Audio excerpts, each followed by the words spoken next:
Man, I have been called an anti-Semite by everybody under the sun for the last 6 years. As soon as I started caring, the Muslim extremists started calling and writing, and we had to have security because Glenn Beck has got to stop saying these things and stop saying that Muslim extremists are violent or I will cut off his head myself. That was my favorite quote the FBI gave me from one extremist.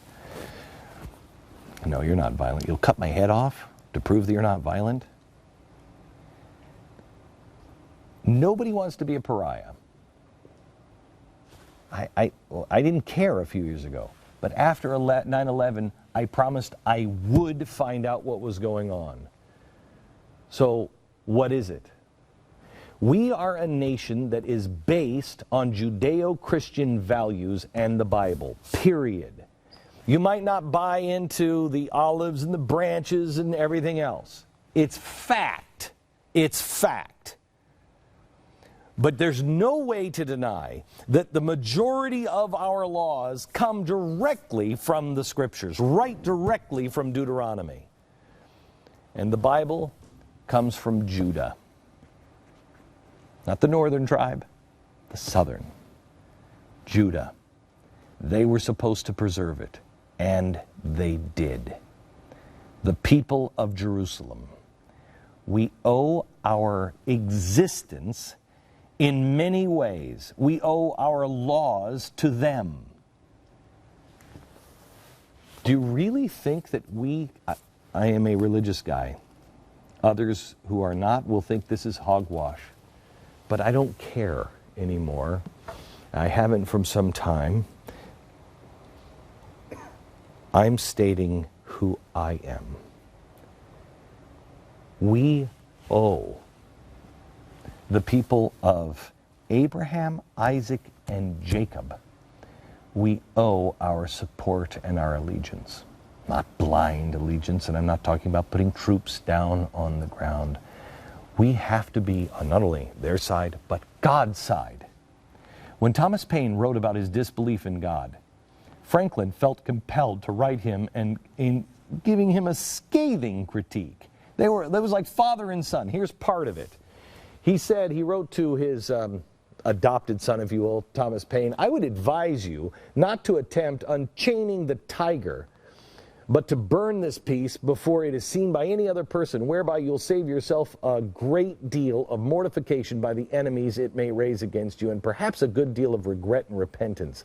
If men are so wicked with religion, what would they be without it? Samuel Adams wrote the same thing. He wrote, when I heard you had turned your mind into a defense of infidelity, I felt myself astonished and grieved that you had attempted such a measure so injurious to the feelings and repugnant to the true interest of so great part of the citizens of the United States. Here's what he's saying. How dare you? You have actually grown up and you have benefited from a society that has Judeo-Christian values. You don't have to go to church. You don't have to like church. You don't even have to like God. But to condemn God and try to say to the rest of society, that's nonsense, how dare you? The only reason why we exist is because of God. I feel like I have to shake the shoulders of some of my friends and look them in the eye and say, without the Torah, without the people of Judah, you have no law. Ours doesn't exist. Our country doesn't exist. Nothing exists. You get rid of the Torah, you get rid of the Bible, nothing works anymore. Then what are our laws based on? Opinion. Man's opinion. Oh, well, that's good. This is why I care about Israel and what we're going to do tonight. If Israel goes, if the Bible goes, you need an entirely new way to govern, because ours is nonsense then. And that's exactly what all the powerful on the earth would like. I want you to take a second and look at what they want to replace our government and our system with.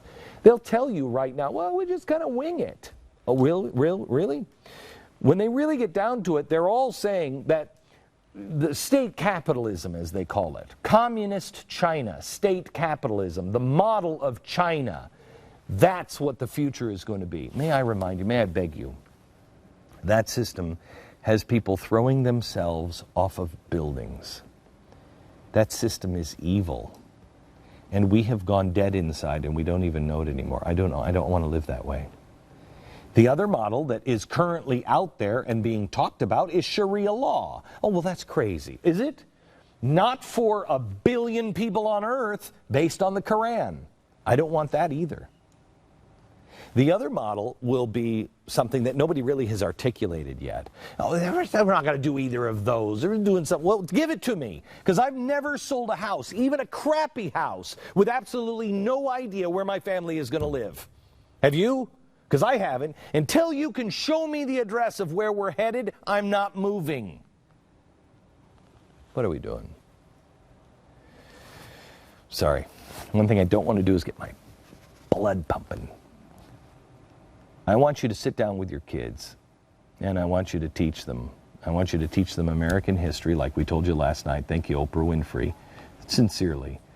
Thank you for reminding us about Emmett Till so we could remind America who he really was.